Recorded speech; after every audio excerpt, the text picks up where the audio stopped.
Alright guys, how's it going? Want to make this little video just kind of talking about technique. It's really geared towards the freshmen because they're coming in without a strong basis of technique, but I think it's pretty good for anybody who's playing to kind of get a refresher on what I'm looking for with technique and how we do things here at Mason. Couple things that I want to get out of the way right out of the bat. Don't watch this video expecting me to give you some magic pointer that will allow you to play with more speed or more accuracy. The underlying fact on everything that we do is that technique does not make you good. Good technique does not make for good playing. What makes for good playing is playing a lot. You have to practice and you have to play the drums a lot. And technique can be more thought of as an avenue by which you channel all your discipline and dedication and commitment to playing well into becoming the most effective musician. So technique is not what makes you a good musician, it's your dedication to becoming a good musician, and then the utilization of proper technique helps get you there faster. So that's like the big thing, that's really the only secret to anything. The second, and it is kind of a secret, is that a lot of the most important parts of your playing is really kind of a journey of self-discovery, and I know that sounds kind of zen, but when I'm watching you guys play and I talk about technique, what I'm looking for are certain signposts which are indicators that you're using correct technique or that you're going down the right path. And those are things that tend to be consistent from player to player, but when it comes down to your actual playing, you need to approach the drum always trying to think about how you're interacting with the drumstick, where your balance and where your control is, and always trying to improve that. And I can look at your technique and say, you're not on the right path. You cannot be executing those things properly because you've got bad technique.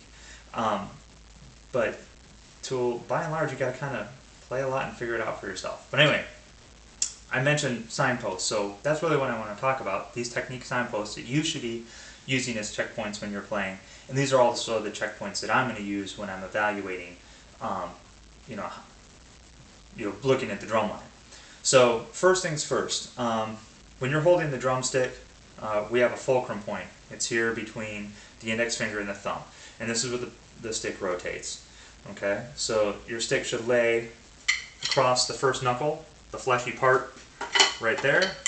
Stick lays there, and then your hands wrap around this so that the pads of the rest of your fingers rest on the stick, and that's where all your control comes from.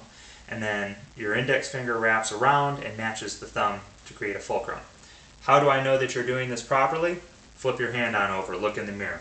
There's a crease between your thumb and the rest of your hand. If that crease is closed, then you're looking good. If that crease is open, what that means is the thumb is sliding down under the stick, you have no fulcrum, and you're basically swinging the drumstick like a hammer, and that's not the way that we're going to do it. Another big signpost that I'm looking for, and this has to do with overall relaxation, is what's called American grip. It's kind of a technical term, but if you think about your relaxed position with your hands at your sides, and if you bring them up almost like you were playing like a set of bongos in front of you, your hands would tend to come to some level position. And for me, that level position is such that my palms are not quite flat and they're not quite vertical. They're somewhere in between. And it should almost be like your palms are aiming down kind of between your feet. That's a good relaxed position. And that relaxed position has your arms more or less vertical, hanging relaxed. And then when I turn to the side, this angle that's formed here between my forearm and my upper arm here is going to be about 90 degrees. It doesn't have to be perfectly 90 degrees. I'm not going to be out there with a protractor, but when it's grossly low or grossly high, I can tell that that's uncomfortable, okay? And that's an indicator that I'll use and that you should be using in your own playing as well. So, when I put my hands in that nice playing position with no sticks and I've got a good angle and everything's relaxed and lying as it should, guess what? That's your drum height, okay? If you go online, people will say, between belt buckle and belly button, belt buckle, higher or lower, so on and so forth. I just say put your hands in that playing position that's most comfortable and set your drum to that.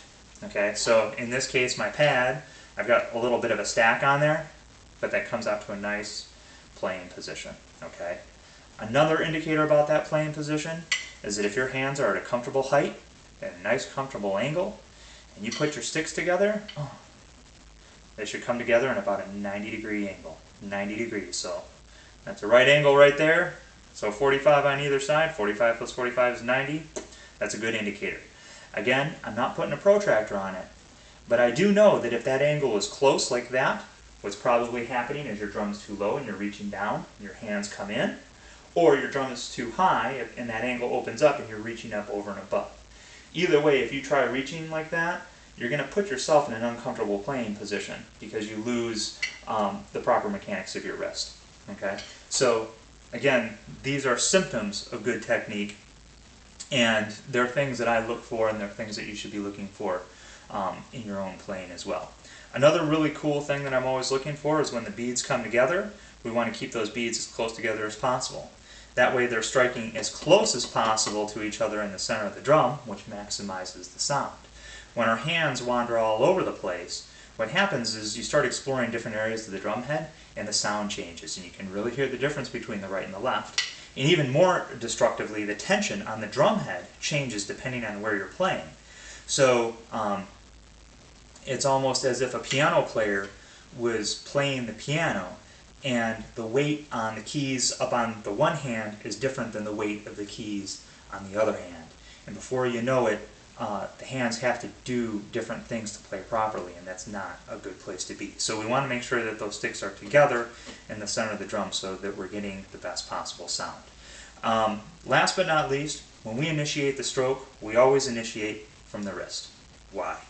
Well, if you started with the arm, this is what your stroke would look like, okay? And it would be like this huge floppy thing, and it would never be in sync, and it would be behind from the word go.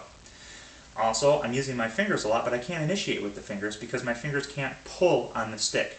They can only push on the stick. So if I try to initiate with the fingers, the stick's not going nowhere. I can't play because I cannot lift the stick by using my fingers only. So I have to hold on to the stick, I have to lift with my wrist, and then bring the stroke down into the drum head. Once you're there doing that, it becomes an interesting interplay between the hands and the fingers to try to find that natural legato stroke of where really the stick is in its sweet spot. I mean, we've all played baseball. We know what it feels like to make contact on the sweet spot of a baseball bat. Just like that, the drumstick has a sweet spot, depending on the tempo and the style that you're playing, that you get the best sound and you get the most control. And that's part of that journey that I'm talking about, that if you're committed to playing a lot and you're analyzing your stroke all the time, you will start to discover all those little nuances for yourself about how the stick is going to rebound. So that's all that I want to say on technique without overloading you. Remember, we're trying to find a relaxed position. That relaxed position defines our drum height. Once we're holding the stick, we're going to want to hold the stick so that we get as much flesh on it as possible, because this is where our control is coming from. We want to maintain the fulcrum by closing the gap right there, okay? We want to be in a position that a result of all of these things coming together gives us 90 degrees. We want to bring the stroke straight up and down, landing it as close together as possible at the center of the drum so we can get the most consistent sound possible.